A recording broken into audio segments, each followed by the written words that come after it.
पाकिस्तान की स्थापना कब हुई? उत्तर 14 अगस्त 1947। 2 गुलामी का घोषणा पत्र किसे कहा जाता है? उत्तर 1935 के भारतीय अधिनियम को।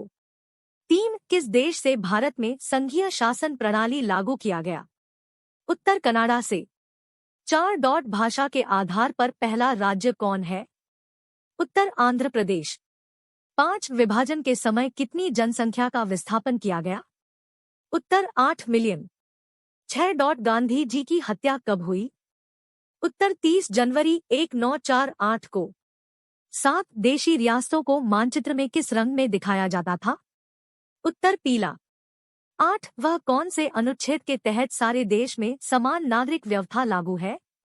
उत्तर अनुच्छेद 44। 9 आजादी के समय कितनी रियासतें थी? उत्तर 556। 10 कश्मीर का राजा किसे कहा जाता है? उत्तर राजा हरिसिंह। 11 कश्मीर के कितने भागों को पाकिस्तान ने अवैध कब्जा किया था? उत्तर 1/3 भाग। 12 कौन से अनुच्छेद के तहत देवनागरी में लिखी हिंदी भाषा को राज्य भाषा घोषित किया गया है? उत्तर 343। 13 कश्मीर को भारत में कब विलय किया गया? उत्तर 26 अक्टूबर 1947 को। 14 ताशकंद समझौता कब किया गया? उत्तर 1966 को। 15 विलय के समय मणिपुर का राजा कौन था? उत्तर बुधचंद्र सिंह।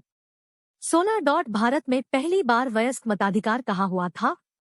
उत्तर मणिपुर। 17 झारखंड कब बना था? उत्तर 2000। 18 गोवा द्वीप दमन को किससे और कब मुक्त कराया गया? उत्तर 1961 में पुर्तगालियों से। 19 विलय पत्र किस नाम से जाना जाता है? उत्तर इंस्ट्रूमेंट ऑफ एक्शन। 20 स्विट्जरलैंड किसके विघटन से बनाया गया? उत्तर सोवियत संघ। 21 प्रधानमंत्री नेहरू द्वारा 14 से 15 अगस्त 1947 के मध्य रात्रि में दिया गया भाषण को क्या कहा जाता है? उत्तर भाग्य वधू चीर प्रतीक्षित भेंट। 22 गांधी जी को किसने गोली मारी थी? उत्तर नाथूराम गोडसे ने।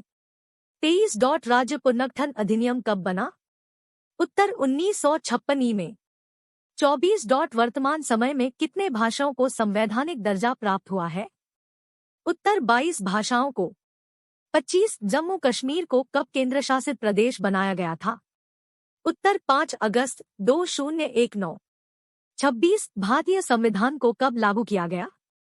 उत्तर 26 जनवरी 1950। 27 राज्य पुनर्गठन आयोग का प्रमुख कौन था? उत्तर डॉक्टर राजेंद्र प्रसाद। 28 भारत का पहला गृह मंत्री कौन था? उत्तर सरदार वल्लभ भाई पटेल। 29 सीमांत गांधी के नाम से किसे जाना जाता है? उत्तर खान अब्दुल गफ्फार खां को। 30 संवैधानिक प्रावधानों के अंतर्गत प्रथम आम चुनाव कब हुआ था? उत्तर 1952। 31 प्रथम आम चुनाव में लोकसभा और विधानसभा में टोटल कितनी सीटें थी? उत्तर लोकसभा के 450 और विधानसभा के 3283 सीटें। 35.1952 से लेकर 1969 तक कांग्रेस का चुनाव चिन्ह क्या था? उत्तर गाय बछड़ा। 33 भारत में राष्ट्रीय दल की संख्या कितनी है? उत्तर 6। 34 कांग्रेस की स्थापना कब हुई? उत्तर 1885। 35 मुस्लिम लीग का गठन कब कब किया गया? उत्तर 1906 में। 36 हिंदू महासभा कब अस्तित्व में आया? उत्तर 1913। 37 काम राज योजना कब बना? उत्तर 1963। 28 गोवा को राज्य की दर्जा कब मिला? उत्तर 1987। 39 सूरत अधिवेशन कब हुआ था? उत्तर 1907 में। 40 ईवीएम का पहला इस्तेमाल कब हुआ? उत्तर 2004। 41 भारत की पहली महिला राष्ट्रपति कौन थी? उत्तर प्रतिभा पाटिल। 42 भारत में राष्ट्रपति का कार्यकाल कितने वर्ष का होता है? उत्तर 5 वर्ष। 43 भारत में अधिकतम जनसंख्या वाला राज्य कौन सा है? उत्तर उत्तर प्रदेश। 44 भारत में पहली स्त्री गवर्नर जनरल कौन थी? उत्तर जनरल सरोजिनी नायडू। 45 भारत का राष्ट्रीय ध्वज कब अपनाया गया था? उत्तर 22 जुलाई 1947। 46। भारत का सबसे ऊंचा न्यायालय कौन सा है? उत्तर सुप्रीम कोर्ट। 47। भारत में पहली स्वतंत्रता संग्राम संगठन कौन सा था? उत्तर भारतीय राष्ट्रीय कांग्रेस। 48। भारत में संविधान निर्माण की समिति कब गठित की गई थी? उत्तर 1946 में। 49। भारत में वायुसेना का स्थापना वर्ष कब हुआ था? उत्तर वर्ष 1932। 50। भारत के पहले उपराष्ट्रपति कौन थे? उत्तर सर्वपल्ली राधाकृष्णन। Political science. सिंधु घाटी सभ्यता। सिंधु घाटी सभ्यता अपने शुरुआती काल में 3250 से 2750 ईपू।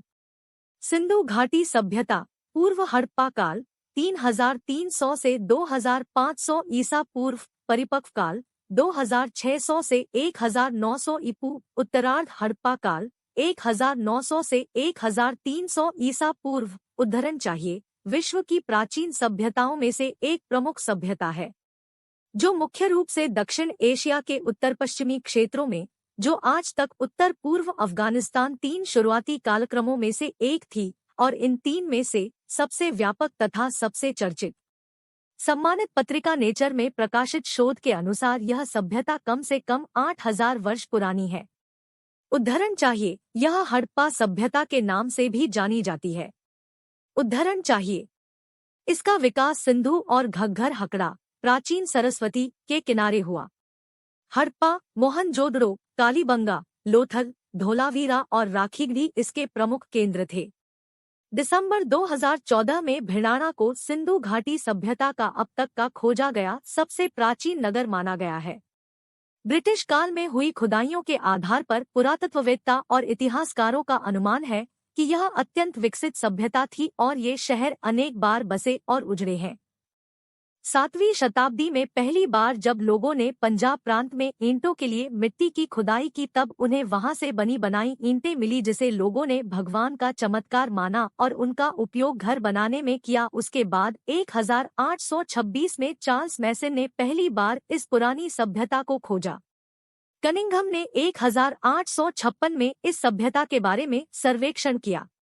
1856 में कराची से लाहौर के मध्य रेलवे लाइन के निर्माण के दौरान बर्टन बंधुओं द्वारा हड़प्पा स्थल की सूचना सरकार को दी। इसी क्रम में 1861 में अलेक्जेंडर कनिंघम के निर्देशन में भारतीय पुरातत्व विभाग की स्थापना की गई। 1902 में लॉर्ड कर्जन द्वारा जॉन मार्शल को भारतीय पुरातात्विक विभाग का महानिदेशक बनाया गया। फ्लीट ने इस पुरानी सभ्यता के बारे में एक लेख लिखा। 1921 में दयाराम साहनी ने हड़प्पा का उत्खनन किया। इस प्रकार इस सभ्यता का नाम हड़प्पा सभ्यता रखा गया व राखलदास बनर्जी को मोहनजोदड़ो का खोजकर्ता माना गया। यह सभ्यता सिंधु नदी घाटी में फैली हुई थी, इसलिए इसका नाम सिंधु घाटी सभ्यता रखा गया। प्रथम बार नगरों के उदय के कारण इसे प्रथम नगरीकरण भी कहा जाता है। प्रथम बार कांस्य के प्रयोग के कारण इसे कांस्य सभ्यता भी कहा जाता है। सिंधु घाटी सभ्यता के 1400 केंद्रों को खोजा जा सका है, जिसमें से 925 केंद्र भारत में हैं। 80% स्थल सिंधु नदी और उसकी सहायक नदियों के आसपास है। अभी तक कुल खोजों में से 3% स्थलों का ही उत्खनन हो पाया है। नामोत्पत्ति। सिंधु घाटी सभ्यता का क्षेत्र अत्यंत व्यापक था। सिंधु इंडस नदी के किनारे बसने वाली सभ्यता थी और अपनी भौगोलिक उच्चारण की भिन्नताओं की वजहों से इस इंडस को सिंधु कहने लगे। आगे चलकर इसी से यहाँ के रहने वाले लोगों के लिए हिंदू उच्चारण का जन्म हुआ। 1. हड़प्पा और मोहनजोदड़ो की खुदाई से इस सभ्यता के प्रमाण मिले हैं।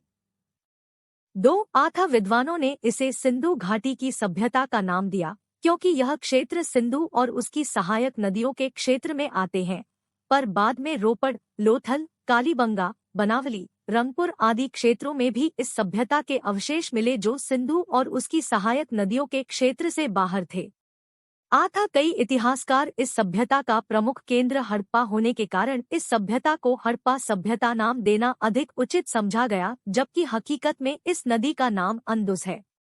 इंडियन पुरातत्व विभाग के महानिदेशक जॉन मार्शल ने 1924 में अंदुस 3 महत्वपूर्ण ग्रंथ लिखे। विभिन्न काल समय BCE काल युग 7570 से 3300 पूर्व हड़प्पा नवपाषाण युग ताम्रपाषाण युग 7570 से 6200 BCE भिड़ाना प्रारंभिक खाद्य उत्पादक युग 7000 से 5500 BCE मेहरगढ़ एक पूर्व मृदभांड नवपाषाण काल 5500 से 3300 मेहरगढ़ दोछ मृदभांड नवपाषाण काल क्षेत्रीयकरण युग 3300 से 2600 प्रारंभिक हड़प्पा आरंभिक कांस्य युग 3300 से 2800 हड़प्पा एक रवि भाग 2800 से 2600 हड़प्पा 2 कोट डीजी भाग नौशारो एक मेहरगढ़ 7 राजभाषा अनुच्छेद 343-351 संविधान के भाग 17 के अनुच्छेद 343 के अनुसार संघ की राजभाषा हिंदी और लिपि देवनागरी है। भारतीय संविधान के अनुच्छेद 344 में राष्ट्रपति को राजभाषा से संबंधित कुछ विषयों में सलाह देने के लिए एक आयोग की नियुक्ति का प्रावधान है। राष्ट्रपति ने इस अधिकार का प्रयोग करते हुए 1955 में श्री BG खरे की अध्यक्षता में प्रथम राजभाषा आयोग का गठन किया। इस आयोग ने 1956 में अपना प्रतिवेदन दिया। संविधान की 8वीं अनुसूची के अनुसार निम्नलिखित भाषाओं को राजभाषा के रूप में मान्यता प्राप्त है, जो इस प्रकार है। 1 असमिया 2 बंगला 3 गुजराती 4 हिंदी 5 कन्नड़ 6 कश्मीरी 7 मलयालम 8 मराठी 9 उड़िया 10 पंजाबी 11 संस्कृत 12 सिंधी 13 तमिल 14 तेलुगु 15 उर्दू 16 कोंकणी 17 मणिपुरी 18 नेपाली 19 मैथिली 20 संथाली 21 डोगरी 22 बोडो। राज्य की भाषा संविधान के अनुच्छेद 345 के अधीन प्रत्येक राज्य के विधानमंडल को यह अधिकार दिया गया है कि वह विधि द्वारा राज्य के राजकीय प्रयोजनों में से सब या किसी के प्रयोग के लिए उस राज्य में प्रयुक्त होने वाली भाषाओं में से किसी एक या अनेक को या हिंदी को अंगीकार कर सकता है। परंतु जब तक राज्य का विधानमंडल विधि द्वारा अन्यथा उपबंध न करे तब तक राज्य के भीतर उन शासकीय प्रयोजनों के लिए अंग्रेजी भाषा का प्रयोग किया जाता रहेगा जिनके लिए उसका इस संविधान के प्रारंभ से ठीक पहले प्रयोग किया जा रहा था। इस उपबंध के अंतर्गत अधिकांश राज्यों ने मुख्य क्षेत्रीय भाषा को अपनी राजभाषा के रूप में अंगीकार किया, जैसे आंध्र प्रदेश ने तेलुगु, केरल ने मलयालम, असम ने असमिया, बंगाल ने बंगाली, ओडिशा ने उड़िया, गुजरात ने गुजराती के अतिरिक्त हिंदी, गोवा ने कोंकणी के अतिरिक्त मराठी व गुजराती, जम्मू कश्मीर ने उर्दू, मेघालय, अरुणाचल प्रदेश एवं नागालैंड ने अंग्रेजी, पुदुचेरी ने फ्रांसीसी, त्रिपुरा ने कोकबोरोक तथा मिजोरम ने मिजो। ध्यान देने योग्य बात यह है कि राज्यों द्वारा भाषा का चुनाव संविधान की 8वीं अनुसूची में उल्लेखित भाषाओं तक ही सीमित नहीं है। राज्यों के परस्पर संबंधों में तथा संघ तथा राज्यों के परस्पर संबंधों में संघ की राजभाषा को ही प्राधिकृत भाषा माना जाएगा। परंतु यदि 2 या अधिक राज्य यह करार करते हैं कि उन राज्यों के बीच पत्रादि की राजभाषा हिंदी भाषा होगी तो ऐसे पत्रादि के लिए उस भाषा का प्रयोग किया जा सकेगा। अनुच्छेद 346 उच्चतम और उच्च न्यायालयों तथा विधान मंडलों की भाषा संविधान में प्रावधान किया गया है कि जब तक संसद द्वारा कानून बनाकर अन्यथा प्रावधान न किया जाए तब तक उच्चतम न्यायालय और उच्च न्यायालयों की भाषा अंग्रेजी होगी और संसद तथा राज्य विधान मंडलों द्वारा पारित कानून अंग्रेजी में होंगे। जीवनी प्लेटो का जन्म एथेंस के समीपवर्ती ईजना नामक द्वीप में हुआ था। उसका परिवार सामंत वर्ग से था। उसके पिता अरिस्टोन तथा माता पेरिक्टोन इतिहास प्रसिद्ध कुलीन नागरिक थे। 404 ईपू में प्लेटो सुकरात का शिष्य बना तथा सुकरात के जीवन के अंतिम क्षणों तक उनका शिष्य बना रहा। सुकरात की मृत्यु के बाद प्रजातंत्र के प्रति प्लेटो को घृणा हो गई। उसने मेगोरा, मिस्र, साइरीन, इटली और सिसिली आदि देशों की यात्रा की तथा अंत में एथेंस लौटकर अकादमी की स्थापना की। प्लेटो इस अकादमी का अंत तक प्रधान आचार्य बना रहा। 1 सुव्यवस्थित धर्म की स्थापना पाश्चात्य जगत में सर्वप्रथम सुव्यवस्थित धर्म को जन्म देने वाला प्लेटो ही है। प्लेटो ने अपने पूर्ववर्ती सभी दार्शनिकों के विचार का अध्ययन कर सभी में से उत्तम विचारों का पर्याप्त संचय किया। उदाहरणार्थ माइलेशियन का द्रव्य, पाइथागोरस का स्वरूप, हेरेक्लाइटस का परिणाम, पार्मेनाइडीज का परम सत्य, जेनो का द्वंद्वात्मक तर्क तथा सुकरात के प्रत्ययवाद आदि उसके दर्शन के प्रमुख स्रोत थे। प्लेटो का मत। प्लेटो के समय में कवि को समाज में आदरणीय स्थान प्राप्त था। उसके समय में कवि को उपदेशक, मार्गदर्शक तथा संस्कृति का रक्षक माना जाता था। प्लेटो के शिष्य का नाम अरस्तु था। प्लेटो का जीवनकाल 427 ईपू से 347 ईपू माना जाता है। उसका मत था कि कविता जगत की अनुकृति है, जगत स्वयं अनुकृति है, अतः कविता सत्य से दोगुनी दूर है। वह भावों को उद्वेलित कर व्यक्ति को कुमार्गामी बनाती है। अतः कविता अनुपयोगी है एवं कवि का महत्व एक मोची से भी कम है। रचनाएं। प्लेटो की प्रमुख कृतियों में उसके संवाद का नाम विशेष उल्लेखनीय है। प्लेटो ने 35 संवादों की रचना की है। उसके संवादों को 3 भागों में विभाजित किया जा सकता है। सुकरातकालीन संवाद, इसमें सुकरात की मृत्यु से लेकर मेगारा पहुंचने तक की रचनाएं हैं। इनमें प्रमुख है हिप्पियस माइनर, एपोलॉजी, क्रीटो, प्रोटागोरस आदि। यात्रीकालीन संवाद, इन संवादों पर सुकरात के साथ साथ हिलियाई मत का भी कुछ प्रभाव है। इस काल के संवाद है क्लाइसिस, क्रेटिलस, जॉर्जियस इत्यादि। प्रौढ़कालीन संवाद, इस काल के संवादों में विज्ञानवाद की स्थापना मुख्य विषय है। इस काल के संवाद है सिंपोजियम, फिलेबुरस, ट्रिमेरियास, रिपब्लिक और फीडो आदि। 1. प्लेटो की रचनाओं में द रिपब्लिक, द स्टैट्समैन, द लाग, इयोन, सिंपोजियम आदि प्रमुख है। वेद दुनिया के प्रथम धर्मग्रंथ है। इसी के आधार पर दुनिया के अन्य मजहबों की उत्पत्ति हुई, जिन्होंने वेदों के ज्ञान को अपने अपने तरीके से भिन्न भिन्न भाषा में प्रचारित किया। वेद ईश्वर द्वारा ऋषियों को सुनाए गए ज्ञान पर आधारित है, इसीलिए इसे श्रुति कहा गया है। सामान्य भाषा में वेद का अर्थ होता है ज्ञान। वेद पुरातन ज्ञान विज्ञान का अथाह भंडार है। इसमें मानव की हर समस्या का समाधान है। वेदों में ब्रह्मा, ईश्वर, देवता, ब्रह्मांड, ज्योतिष, गणित, रसायन, औषधि, प्रकृति, खगोल, भूगोल, धार्मिक नियम, इतिहास, रीति रिवाज आदि लगभग सभी विषयों से संबंधित ज्ञान भरा पड़ा है। शतपथ ब्राह्मण के श्लोक के अनुसार अग्नि, वायु, आदित्य और अंगिरा ने तपस्या की और ऋग्वेद, यजुर्वेद, सामवेद और अथर्ववेद को प्राप्त किया।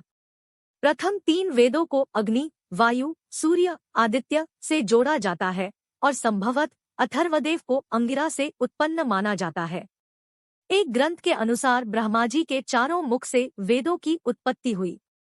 वेद सबसे प्राचीनतम पुस्तक है, इसलिए किसी व्यक्ति या स्थान का नाम वेदों पर से रखा जाना स्वाभाविक है। जैसे आज भी रामायण, महाभारत इत्यादि में आए शब्दों से मनुष्यों और स्थान आदि का नामकरण किया जाता है। वेद मानव सभ्यता के लगभग सबसे पुराने लिखित दस्तावेज हैं। वेदों की 28,000 पांडुलिपियां भारत में पुणे के भंडारकर ओरिएंटल रिसर्च इंस्टीट्यूट में रखी हुई है। इनमें से ऋग्वेद की 30 पांडुलिपियां बहुत ही महत्वपूर्ण हैं, जिन्हें यूनेस्को ने विरासत सूची में शामिल किया है। यूनेस्को ने ऋग्वेद की 1800 से 1500 ईपू की 30 पांडुलिपियों को सांस्कृतिक धरोहरों की सूची में शामिल किया है। उल्लेखनीय है कि यूनेस्को की 158 सूची में भारत की महत्वपूर्ण पांडुलिपियों की सूची 38 है। वेदों के उपवेद, ऋग्वेद का आयुर्वेद, यजुर्वेद का धनुर्वेद, सामवेद का गंधर्ववेद और अथर्ववेद का स्थापत्यवेद, ये क्रमशः चारों वेदों के उपवेद बतलाए गए हैं। वेद के विभाग 4 है: ऋग्वेद, यजुर्वेद, सामवेद और अथर्ववेद। ऋगस्थिति, यजुरूपांतरण, सामगतिशील और अथर्वजड़। ऋग को धर्म, यजुः को मोक्ष, साम को काम, अथर्व को अर्थ भी कहा जाता है। इन्हीं के आधार पर धर्मशास्त्र, अर्थशास्त्र, कामशास्त्र और मोक्षशास्त्र की रचना हुई। ऋग्वेद, ऋग अर्थात स्थिति और ज्ञान। ऋग्वेद सबसे पहला वेद है जो पद्यात्मक है। इसके 10 मंडल, अध्याय में 1028 सूक्त है जिसमें 11,000 मंत्र हैं। इस वेद की 5 शाखाएं हैं: शाकल्प, वास्कल, अश्वलायन, शांखायन, मंडूकायन। इसमें भौगोलिक स्थिति और देवताओं के आवाहन के मंत्रों के साथ बहुत कुछ है। ऋग्वेद की ऋचाओं में देवताओं की प्रार्थना, स्तुतियां और देवलोक में उनकी स्थिति का वर्णन है। इसमें जल चिकित्सा, वायु चिकित्सा, सौर चिकित्सा, मानस चिकित्सा और हवन द्वारा चिकित्सा आदि की भी जानकारी मिलती है। ऋग्वेद के 10वें मंडल में औषधि सूक्त यानी दवाओं का जिक्र मिलता है। इसमें औषधियों की संख्या 125 के लगभग बताई गई है, जो कि 107 स्थानों पर पाई जाती है। औषधि में सोम का विशेष वर्णन है। ऋग्वेद में च्यवन ऋषि को पुनः युवा करने की कथा भी मिलती है। यजुर्वेद। यजुर्वेद का अर्थ यत प्लस जु यजु। यत का अर्थ होता है गतिशील तथा जु का अर्थ होता है आकाश। इसके अलावा कर्म, श्रेष्ठतम कर्म की प्रेरणा। यजुर्वेद में यज्ञ की विधियां और यज्ञों में प्रयोग किए जाने वाले मंत्र हैं। यज्ञ के अलावा तत्वज्ञान का वर्णन है।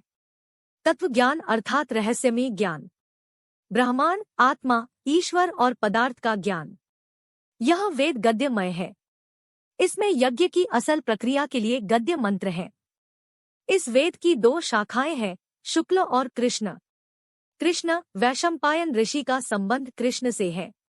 कृष्ण की 4 शाखाएं हैं। शुक्ल, याज्ञवल्क्य ऋषि का संबंध शुक्ल से है। शुक्ल की 2 शाखाएं हैं। इसमें 40 अध्याय हैं। यजुर्वेद के एक मंत्र में चिरहिधान्यों का वर्णन प्राप्त होता है। इसके अलावा दिव्य वैद्य और कृषि विज्ञान का भी विषय इसमें मौजूद है।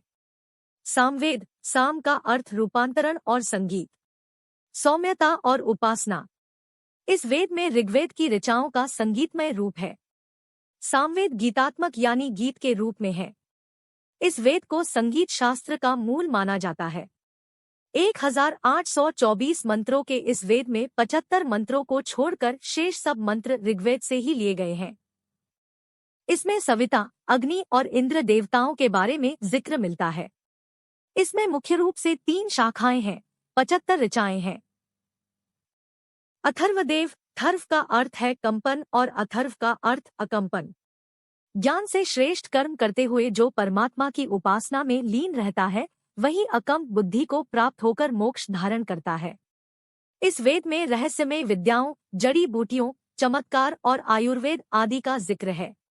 इसके 20 अध्यायों में 5687 मंत्र है। इसके 8 खंड हैं, जिनमें भेषज वेद और धातु वेद ये 2 नाम मिलते हैं।